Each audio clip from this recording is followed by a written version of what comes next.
श्रीनगर के आबी गुजर इलाके में रहने वाले मुजफ्फर अहमद गासी का कुनबा इन दिनों बुरे दौर से गुजर रहा है और इनकी हाउस बोट में पानी भर गया है, जिससे वो डूब गई।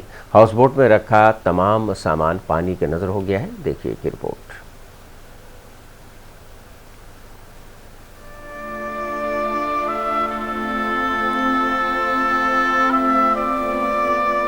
वादी कश्मीर में शदीद बर्फबारी हो रही है। चारों तरफ बर्फ की सफ़ेद चादर बिछी हुई है। मैदानी इलाकों में बर्फीली हवाएं चल रही हैं। झील और चश्मों का पानी हल्का हल्का जमना शुरू हो गया है। ऐसे में हाउस बोट में अपनी ज़िंदगी गुजारने वाले मुजफ्फर अहमद गासी के कुनबे पर क़यामत टूट पड़ी है। श्रीनगर में आबी गुजर इलाके में वाक़ दरबे झेलम में इनकी हाउस बोट डूब गई है। यह पूरी फुली डैमेज्ड है। नीचे से सर जो इसका बॉटम होता है वो फुली डैमेज्ड है। अगर कुछ और कम कीमत पर उसका लागत लगाया जाए तो वो कम से कम 80-90 हज़ार रुपये बैठता। अगर फुली ये रिपेयर के 2 लाख से कम नहीं होगा सर, क्योंकि आपको पता है देवदार की लकड़ी कितनी महंगी है। उसकी जो 12 इंची यानी कि 1 फुट 5500 रुपये में ख़रीद है सर। आप देखिए सर महंगाई कितनी, और ऊपर से जो इसका तुरखान अलग से होता है उसका अलग से खर्चा बैठता है। अब हम यही गुजारिश करते हैं हमें फाइनेंशियल मदद किया जाए या हमें रिहेबिलिटेट किया जाए कहीं और जगह, क्योंकि हमारे पास सोर्स नहीं है इसमें ये रिपेयरिंग करने की। तभी मैं इल्तिजा करता हूँ गवर्नमेंट से कि हमें फुली ये फाइनेंशियल सपोर्ट किया जाए।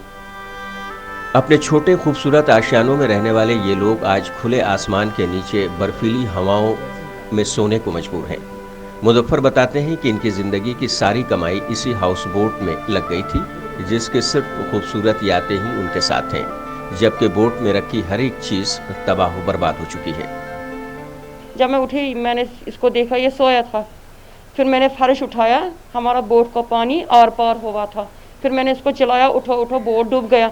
बच्चे, मेरी बेबी छोटी है, 2 साल की है, अभी 2 साल की नहीं है, पूरी होने वाली है।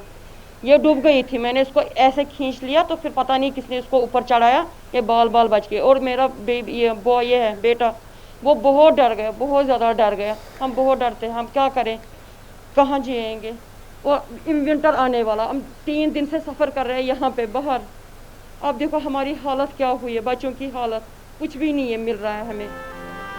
हाउस बोट ऑनर एसोसिएशन के तर्जुमान गुलाम कादिर बताते हैं कि साल 2014 में आए सैलाब के बाद बहुत से हाउस बोट कमज़ोर हो गए थे, जो आहिस्ता आहिस्ता तबाह हो रहे हैं। बोट में लगने वाली लकड़ी की कीमतें आसमान छू रही हैं। 2014 में जो सैलाब आया था, उस सैलाब की वजह से हमारे हाउस बोटों को बहुत सारा नुकसान हो गया सर।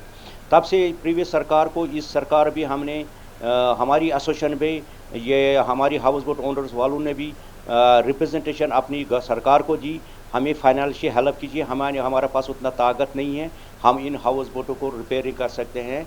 जो इनका बॉटम है टोटल लास्ट हो गया। अब स्मार्ट सिटी वाले वो स्मार्ट रिवर जहलें बनाना चाहते हैं शौक से सर। उनको स्मार्ट रिवर जहलें बनना चाहिए, उससे टूरिज़्म को बढ़ावा लगेगा सर।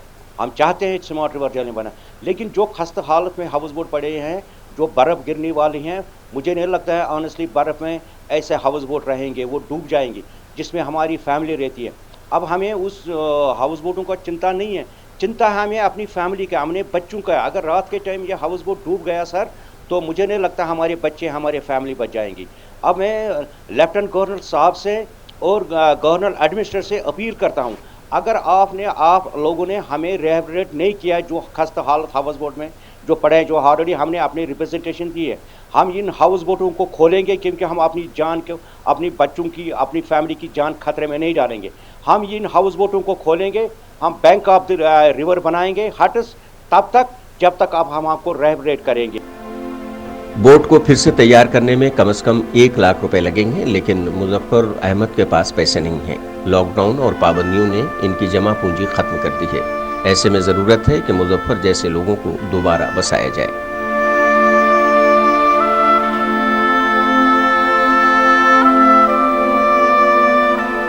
सीआरपीएफ और पुलिस ने डूबती हाउस बोट से तो इन्हें बाहर निकाल लिया, लेकिन गरीबी और मजबूरी और मौसम की मार से हम सबको मिलकर इन्हें बचाना होगा। मुजफ्फर जैसे कई कुनबे यहाँ बेघर और लाचार हैं, जिनका पुरसाने हाल कोई नहीं है।